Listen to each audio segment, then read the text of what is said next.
Jòhánù orí ìkẹtàdínlógún láti ẹsẹ̀ ìkẹta, Matthew 17 from verse 3.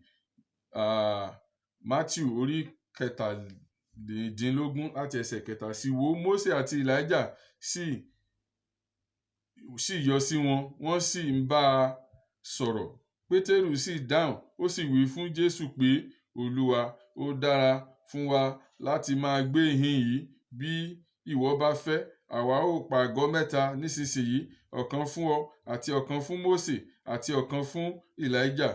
Bí ó sì ti ń wí lọ́wọ́, wò ó, àwọsánmọ̀ dídán ṣíji bò wọ́n, sì wò ó, ohùn kan láti inú àwọsánmọ̀ wá, ó sì wí pé, èyí lé àyànfẹ́ ọmọ mi, ẹni tí inú mi dùn sí gidigidi, ẹ máa gbọ́ tirẹ̀. Nígbà tí àwọn ọmọ ẹ̀yìn rẹ̀ gbọ́, wọ́n sì dojúbolẹ̀, ẹ̀rù sì bà wọ́n gidigidi. Jésù sì wá, ó sì fi ọwọ́ bà wọ́n, ó wí pé, ẹ dìde, ẹ má bẹ̀rù.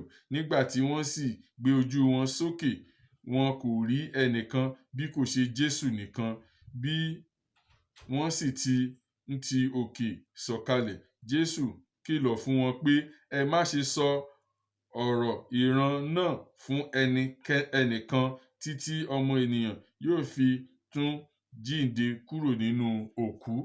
A rí pé Jésù Kristi ó fi ara rẹ̀ hàn gẹ́gẹ́ bí alágbára lórí àwọn wòlíì tó ti wá ṣáájú, wípé òun lòun rán wọn.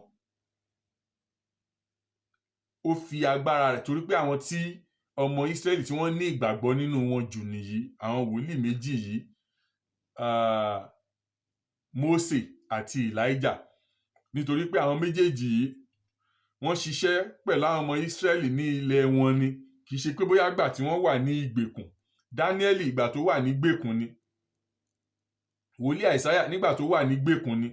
Jeremáyà nígbà tí wọ́n ti kó Ísírẹ́lì lọ ní ìgbèkùn, ní gbogbo àwọn wòlíì tó pọ̀ jù tí wọ́n kọ ìwé mímọ́, tán wà nínú ìwé mímọ́. Ṣùgbọ́n àwọn tó jẹ́ pé wọ́n ṣiṣẹ́ takuntakun nígbà tí Ísírẹ́lì sì wà ní òmìnira ara wọn, àwọn Mósè àti Elijah pẹ̀lú Elisha àtàwọn wòlíì bẹ́ẹ̀ bẹ́ẹ̀ lọ. Ṣùgbọ́n àwọn tó ṣiṣẹ́ jù tí òkìkí wọn kàn, àwọn ni àwọn méjì yìí. So Jésù fi ìdí ẹ̀ múlẹ̀ pé òun lòun rán wọn wá láti wá jẹ́ ìránṣẹ́ òun. Láti pèsè ọkàn àwọn èèyàn sílẹ̀ ló fi jẹ́ kí Elijah kó padà wá gẹ́gẹ́ bí Jòhánù. Nítorí pé lẹ́yìn láti májẹ̀mú láéláé sí májẹ̀mú tuntun, 300 years ni Olúwa ò fi fún ilẹ̀ Ísírẹ́lì ní wòlíì kankan ò fi bá wọn sọ ohun kankan. Àwọn tó kàn lọ ń jọ́sìn, wọ́n kàn lọ sí a rí wípé Sakaraya gan, ó kàn jẹ́ ẹni tó ń fi tùràrí nínú ilé Olúwa ni, ìránṣẹ́ ni nínú tẹ́ḿpìlì Olúwa, ó jẹ́ olùfọkànsìn. A sọ wípé wòlíì ni Sakaraya, kì í ṣe wòlíì, ó kàn jẹ́ olùfọkànsìn nínú ilé tó ń ṣe iṣẹ́ Olúwa takuntakun. A rí pé gbà tó Olúwa gan sọ fún pé ó máa bímọ, òun gan ò gbàgbọ́. Olúwa fi yà á lódì títí ó fi bímọ. Nígbà tán fẹ́ sọmọ lórúkọ ló ṣẹ̀ lahùn, nítorí wípé agbára Ọlọ́run ó hàn níbẹ̀ yẹn. A rí pé tó bá jẹ́ wòlíì ni kò wulẹ̀ ní bẹ̀rù tàbí kó sọ pé òun ò gba Ọlọ́run gbọ́, nítorí pé ìgbàgbọ́ rẹ̀ ò múnádóko débẹ̀ ni. Ṣùgbọ́n Ọlọ́run rí ọkàn ẹ̀ gẹ́gẹ́ bí olùfọkànsìn tòótọ́, ni Ọlọ́run fi jẹ́ pé láti ara ẹ̀ ló fi jẹ́ kí Jòhánù kó jáde wá. So àjọṣepọ̀ tó wà láàrin Mósè, Elijah, Jòhánù àti Jésù nìyí. Elijah òun ni Jòhánù, torí bẹ́ẹ̀ ni Jòhánù ò ṣe farahàn lórí òkè ìfarahàn yìí, nítorí pé òun kan náà ni Elijah. Kí àwọn ọmọ ẹ̀yìn kí wọ́n bá lè rí pé lóòótọ́ alágbára àti ọmọ Ọlọ́run ni ẹni tí àwọn bá ṣiṣẹ́ pọ̀ yìí, tí Jésù dẹ̀ fi hàn wọ́n bẹ́ẹ̀, tí òun dẹ̀ tún jáde tí wọ́n fi etí ara wọn gbọ́. Kó má bàa sí àríyànjiyàn tàbí pé àwọn èèyàn wá ń lépa láti fi Jésù jọba, ló fi ṣe kìlọ̀kìlọ̀ fún wọn pé ẹ má tí ì sọ̀rọ̀ yìí, kì í ṣe táwọn èèyàn ò ní mọ̀, ṣùgbọ́n títí máa fi jíǹde, ẹ má sọ fún ẹnikẹ́ni wípé èmi lọmọ Ọlọ́run, ẹ má sọ fún ẹnikẹ́ni. Ẹ má tiẹ̀ tí ì sọ̀rọ̀ débẹ̀, nítorí pé àwọn èèyàn ń retí ìtúsílẹ̀ Ísírẹ́lì lọ́wọ́ ìgbèkùn àwọn Róòmù nígbà náà. ẹni tí wọ́n fẹ́ fi jọba tí yóò ní gboyà, tí ó lágbára, tí ó lè pàṣẹ. Òun náà ṣe ń retí Elijah kó dé kó wá pé iná lé gbogbo àwọn ọmọ ogun Róòmù lórí kí Ísírẹ́lì kó lè gbàjọba ẹ̀ padà. Ohun táwọn ń retí tiwọn nìyẹn. Ìjọba ayé yìí ni wọ́n ń lépa. Torí bẹ́ẹ̀ ni Olúwa ò ṣe jẹ́ kí òye yìí kó yé wọn lọ́pọ̀lọpọ̀.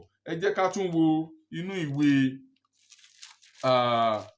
ìfihàn orí 11 ẹsẹ̀ 3 sí 12. Kí ni Olúwa fẹ́ ká mọ̀ níbẹ̀ nípa Elijah àti Mósè? Tí mo fi sọ pé èèyàn ọ̀tọ̀ọ̀tọ̀ ni wọ́n, kì í ṣe Mósè ló padà wá gẹ́gẹ́ bí Elijah, gẹ́gẹ́ bí òjíṣẹ́ tó sọ wípé Mósè òun náà ló padà wá gẹ́gẹ́ bí Elijah, òun náà ló tún wá gẹ́gẹ́ bí Jòhánù onítẹ̀bọmi. Revelation 11 from verse 3. Ìwé ìfihàn orí 11 láti ẹsẹ̀ 3. Èmi ó sì yọ̀ǹda àwọn ẹlẹ́rìí mi 2, wọn ó sì sọtẹ́lẹ̀ fún 500 ọjọ́ ó lé 60 nínú aṣọ ọ̀fọ̀. Wọ̀nyí ni igi òróró 2 nì àti ọ̀pá fìtílà 2 nì tí ń dúró níwájú Ọlọ́run alààyè. Bí ẹnikẹ́ni bá sì fẹ́ pa wọ́n lára, iná a sì ti ẹnu wọn jáde, a sì pa àwọn ọ̀tá wọn run. Bí ẹnikẹ́ni bá sì fẹ́ pa wọ́n lára, báyìí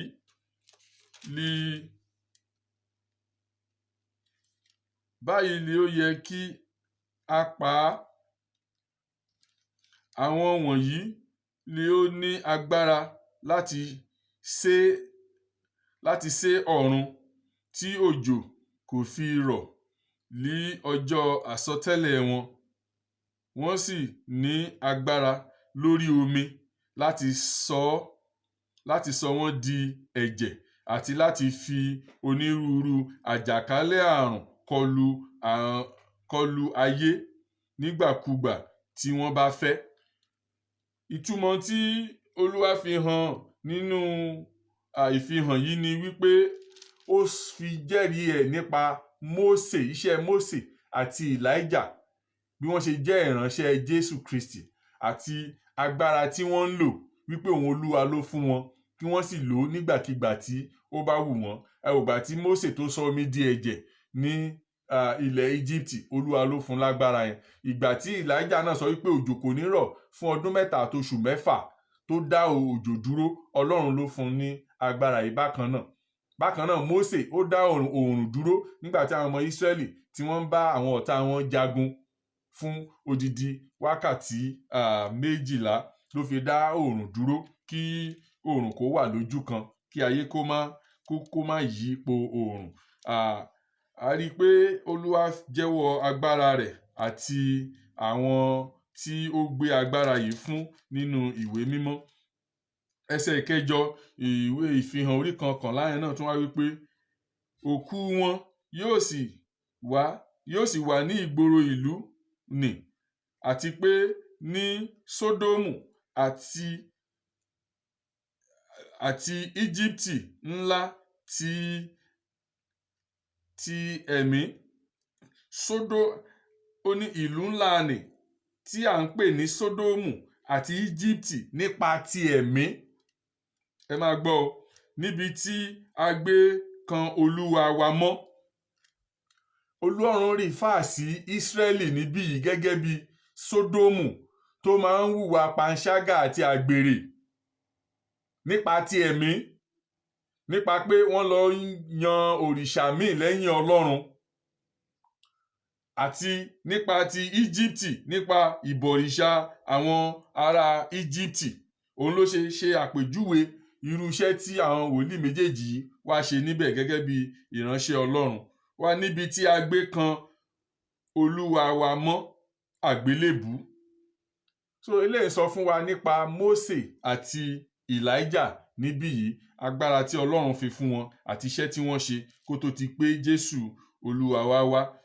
Àti nínú àwọn ènìyàn àti ẹ̀yà àti èdè orílẹ̀-èdè, wọ́n wo òkú wọn fún ọjọ́ 3 òun ààbọ̀. Wọn kò sì jẹ́ kí a gbé òkú wọn sí inú isà òkú. Ìyẹn túmọ̀ sí pé a rí òkú Mósè, bẹ́ẹ̀ ni a ò rí òkú Èlíjà bákan náà. Níbo ni wọ́n wà? Torí pé Jésù Kristi òun ni àjíǹde nínú àwọn òkú, òun ló kọ́kọ́ gbọ́dọ̀ jíǹde tí gbogbo àwọn òkú tí wọ́n tẹ̀lé wọ ìjọba Ọlọ́run. Ẹ máa gbọ́ ẹsẹ̀ 11 wípé lẹ́yìn ọjọ́ 3 òun ààbọ̀ náà ẹ̀mí ìyè láti ọ̀dọ̀ Ọlọ́run wá wọ inú wọn, wọ́n sì dìde dúró lí ẹsẹ̀ wọn. Ẹ̀rù ńlá sì bá àwọn tí ó rí wọn. Wọ́n sì gbọ́ ohùn ńlá kan láti ọ̀run wá ń wí fún wọn pé ẹ gòkè wá níhìn-ín. Wọ́n sì gòkè lọ sí ọ̀run nínú àwọsánmọ̀, àwọn ọ̀tá wọn sì rí wọn. Nígbà tí Jésù Kristi tó jí dìde tán, tó jí àwọn òkú pẹ̀lú ẹ̀, àwọn wọ̀nyí náà gun òkè tẹ̀lé lọ sí ọ̀run fún láti fi hàn, láti gba èrè iṣẹ́ wọn. Báwo la ṣe mọ̀ wípé ọ̀run rere wà, ọ̀run àpáàdì wà? Jésù fúnra rẹ̀ ó fi ẹsẹ̀ rẹ̀ múlẹ̀ nígbà tó sọ ìtàn Lásárù àti ọlọ́rọ̀. A rí wípé Lásárù nígbà tí ó wà nínú ayé, ìyà ń jẹ, ṣùgbọ́n ó gba Ọlọ́run gbọ́, kò dẹ̀ kọ̀ Ọlọ́run sílẹ̀. Ṣùgbọ́n ọlọ́rọ̀ ó ń jayé bó ṣe wù. Gbà tí wọ́n kú tán, a ní áńgẹ́lì Olúwa gbé ẹ̀mí Lásárù lọ sí abẹ́ ẹsẹ̀ Ábúráhámù, ó bẹ̀rẹ̀ sí jẹ̀gbádùn bẹ̀. Ìyẹn túmọ̀ sí pé ìlú kan wà tí Olúwa ń pa àwọn ènìyàn mímọ́ sí kó tó di ọjọ́ àjíǹde. Nígbà tí ọlọ́rọ̀ máa jí nínú ọ̀run àpáàdì, ibi tó ti ń jìyà ní ooru lòun wà. Ó wá rí Lásárù tó ń gbádùn, táwọn áńgẹ́lì ń ṣe ìránṣẹ́ fún Ábúráhámù, ẹ bá ń sọ fọ́gbẹ́ni yìí, àtálíkà nígbà tó wà nínú ayé, kó tiẹ̀ kán omi díẹ̀ sí mi lẹ́nu, ìyà ń jẹ òun níbí yìí. Olúwa sọ pé ó ti jẹ̀gbádùn tiẹ̀ nínú ayé, ó sì fi mọ Ọlọ́run, ò fi mọ tálákà, ò fi mọ ẹnikẹ́ni. So ìyà tiẹ̀ nìwọ náà ń jẹ yẹn, jẹ́ kó máa gbádùn tiẹ̀ ń bí yìí. Ọ̀rọ̀ Jésù Kristi Olúwa wa fúnra ara rẹ̀ ni eléyìí tó jẹ́ ká mọ̀ nípa bí ọ̀run àpáàdì àti ọ̀run rere ṣe rí. Nínú ìwé ìfihàn orí 6 náà, ó fi ìdí ẹ̀ múlẹ̀ fún wa níbẹ̀ nípa pé ibi tí ẹ̀mí àwọn tó jẹ́ ènìyàn Ọlọ́run tí a pa nípakúpa, àbáwọn tó kú fún ìjìyà Kristi àti àwọn tó ti kú ṣáájú, àwọn wòlíì, níbi tí wọ́n wà. Ó sọ fún wa nínú ìwé ìfihàn orí 6 ẹsẹ̀ 9 sí 10. Nígbà tí ó ṣí èdìdì 5, mo rí lábẹ́ pẹpẹ ọkàn àwọn tí a pa nítorí ọ̀rọ̀ Ọlọ́run àti nítorí ẹ̀rí tí wọ́n dì mú. Wọ́n kígbe ní ohùn rara wípé, yóò ti pẹ́ tó, Olúwa, ẹni mímọ́ àti olóòótọ́, ìwọ kì yóò ṣe ìdájọ́ kí o sì gbẹ̀san ẹ̀jẹ̀ wa mọ́ lára àwọn tí ń gbé orí ilẹ̀ ayé. Ẹ̀rí, àwọn tí wọ́n wà ní abẹ́ pẹpẹ yìí, ìyẹn tún ọ̀run kan nìyẹn. Kì í ṣe wájú tẹ Ọlọ́run tàbí párádísè, ṣùgbọ́n bí tí ẹ̀mí àwọn tó bá kú nínú Olúwa ń lọ nìyí. Nítorí pé Jésù ò tí ì jíǹde nígbà náà. So a fi ìṣẹ̀lẹ̀ tó ń ṣẹlẹ̀ lẹ́yìn ayé yìí, a fi hàn wá níbí yìí pé ẹ̀mí wọn ń béèrè fún ẹ̀san, àti pé àwọn náà fẹ́ bọ́ sínú òmìnira èyí tí Ọlọ́run ti pèsè fún wa, gẹ́gẹ́ bí ọ̀rọ̀ Ọlọ́run ti sọ níbí yìí. Kí Olúwa kó túnbọ̀ fi ọ̀rọ̀ rẹ̀ kó fi yé wa, kó dẹ̀ fi agbára ọ̀rọ̀ rẹ̀ kó fi gbé wa ró.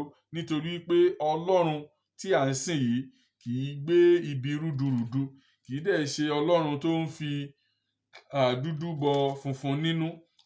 A rí pé nígbà tí Mósè kú, èṣù ó fẹ́ jà láti gbé ara Mósè lọ sínú ọ̀run àpáàdì, nítorí pé Ọlọ́run bínú sí i. Ṣùgbọ́n ìbínú tí Ọlọ́run bí sí, Ọlọ́run ti fi ìjìyà ẹ̀ fún nínú ayé wípé kò ní dé ilẹ̀ ìlérí. Ọlọ́run ò sọ pé kò ní wá sí iwájú òun àbí kò ní wà pẹ̀lú àwọn áńgẹ́lì òun. Nínú ìwé Júdà ẹsẹ̀ 9 rẹ̀ ó wípé ṣùgbọ́n Máíkẹ́lì olórí àwọn áńgẹ́lì nígbà tí ń bá èṣù jà tí ó sì ń jìjàkadì nítorí òkú Mósè, kò sì gbọdọ̀ sọ ọ̀rọ̀ òdì sí i, ṣùgbọ́n ó wípé Olúwa ni yóò bá ọ wí. Àrí áńgẹ́lì Ọlọ́run nìyí kan náà wá kẹ́jẹ̀ pé kò ṣépè, kò sọ̀rọ̀ òdì. Àwọn òjíṣẹ́ Ọlọ́run míì tán bá bẹ̀rẹ̀ sí bínú, tán bá bẹ̀rẹ̀ sí sọ̀rọ̀ òdì ní èyí tí kò yẹ, Jésù Olúwa gan sọ pé ká máa gbàdúrà, ká máa súre, ká má ṣe ṣépè, ká fún àwọn ọ̀tá wa lóúnjẹ, ká bomi fún wọn, pàbẹ́ à ń wẹ̀ ẹ̀yẹ náà lé wọn lórí. Eléyìí fi ẹ̀kọ́ yìí múlẹ̀. Ibi tí a sì ti rí tí a ti sọ̀rọ̀ nípa òkú Mósè nìyí, pé Ọlọ́run gan ò gbà fún èṣù láti fọwọ́ kan òkú Mósè. Ẹsẹ̀ ìkẹrìnlélógún àti ìkarùndínlọ́gbọ̀n wípé ǹjẹ́ tí ẹni tí ó lè pa yín mọ́ kúrò nínú ìkọ̀sẹ̀, tí ó sì lè mú yín wá síwájú ògo rẹ̀ láì lábùkù pẹ̀lú ayọ̀ ńlá. N tó sọ ńbẹ̀ yẹn ni wípé ohun tó bá wù kéèyàn ṣe, ẹ jẹ́ ká wò láti ẹsẹ̀ 22 ìwé Júdà yẹn náà kan náà mò ń kà yìí o. Júdà verse 22 to 24. Ó wípé ẹ máa ṣàánú àwọn ẹlòmíràn, ẹ máa fi ìyàtọ̀ hàn, ẹ máa fi ẹ̀rù gba àwọn ẹlòmíràn là, ẹ máa fà wọ́n yọ kúrò nínú iná, ẹ tilẹ̀ má kórìíra ewu ti ara tí sọ di èérí. Ǹjẹ́ tí ẹni tí ó lè pa yín mọ́ kúrò nínú ìkọ̀sẹ̀ tí ó sì lè mú yín wá síwájú ògo rẹ̀ láì lábùkù pẹ̀lú ayọ̀ ńlá. Ohun tó ń sọ níbí ni wípé ẹ má ro ti ewu tó wà ńbẹ̀, risk tó wà ńbẹ̀ nípa pé ẹ fẹ́ gbàyàn là tàbí ẹ fẹ́ ṣiṣẹ́ ìrànlọ́wọ́ fún ọmọ ẹlòmíì láti fàáyọ kúrò nínú ewu tàbí kúrò nínú iná ọ̀run àpáàdì. Ẹ má wo ti ewu tó wà ńbẹ̀, nítorí pé Ọlọ́run fúnra ara ẹ̀ ló máa gbà wá tìkára wa là. Ẹ wò ìyà tí Mósè jẹ torí àwọn ọmọ Ísírẹ́lì, síbẹ̀síbẹ̀ wọ́n mú bínú láti ṣẹ̀ sí Ọlọ́run ni. Ṣùgbọ́n Mósè ò torí bẹ́ẹ̀ kó padà lẹ́yìn Ọlọ́run. Lẹ́yìn ìgbà tán mú bínú tọ́lọ́run sọ pé òní délẹ̀ lérí yẹn, tó bá jẹ́ lómìnira ní èmi náà ò sìn ẹ́ mọ́. Mo ti gbọ́ nínú ìjọ Ọlọ́run tí wọ́n sọ pé táwọn èèyàn máa fọ́lọ́run ní condition, tó o bá ti lè gbọ́ àdúrà mi, tó o bá fi lè ṣe nǹkan mi ì ní sìn ẹ́ mọ́. Ta ló ń threaten? A lè threaten Ọlọ́run, a lè halẹ̀ mọ́ Ọlọ́run. So n tí ó ṣẹlẹ̀ ní ibí yìí nìyí, kí oore ọ̀fẹ́ ni Ọlọ́run fi gba Mósè kúrò lọ́wọ́ èṣù, tí kò jẹ́ kí èṣù kí ó fi ṣe èrè jẹ. Lórúkọ Jésù mo gbà ládùúrà, agbára Sátánì kò ní lágbára lé wa lórí. Bàbá ráyè ẹ ka Luke 16 verse 22 to verse 23. Òun náà sọ nípa ìfẹ́ Ọlọ́run sí àwọn ènìyàn mímọ́ àti èrè rẹ̀ tí èèyàn máa rí gbà ń bẹ̀. Àsọtẹ́lẹ̀ nípa Elijah tí ó padà bọ̀ wá di Jòhánù, Isaiah 40 verse 3 to 4, Malachi chapter 3 verse 1, Malachi chapter 4 verse 5 and 6. Ohun kan tí mo kàn fẹ́ fi káàdì ọ̀rọ̀ yìí lẹ̀ ni wípé Jésù Kristi sọ fún wa, ọ̀rọ̀ Jésù Kristi fúnra rẹ̀ ni pé láti ìgbà ayé Jòhánù baptism ni ìjọba Ọlọ́run ti di àfagbára wọ̀. Nítorí pé kí ni? Jòhánù ó sọ òtítọ́ gẹ́gẹ́ bó ṣe jẹ́ wòlíì, tó tiẹ̀ jẹ́nú aginjù ló ń gbé.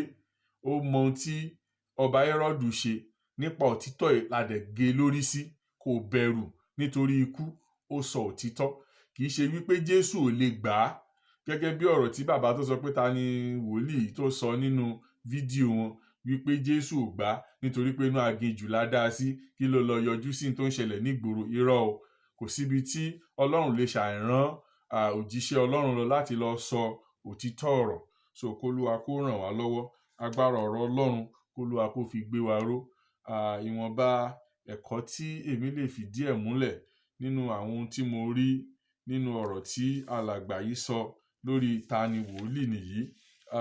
Èmi ò lè dáhùn pé ta ni wòlíì. Ẹni tó bá jẹ́ wòlíì ó mọ rẹ̀, ẹni tó bá dẹ̀ ń tan rẹ̀ jẹ́ náà tọ́lọ́run ò pè, òun náà mọ rẹ̀. Ohun tí ọ̀rọ̀ ọlọ́run sọ fún wa nínú ìwé mímọ́ nínú Revelation ni ó lé mi ń bọ̀ kánkán, èrè mi sì ń bẹ pẹ̀lú mi láti san fún oníkálùkù gẹ́gẹ́ bí iṣẹ́ rẹ̀.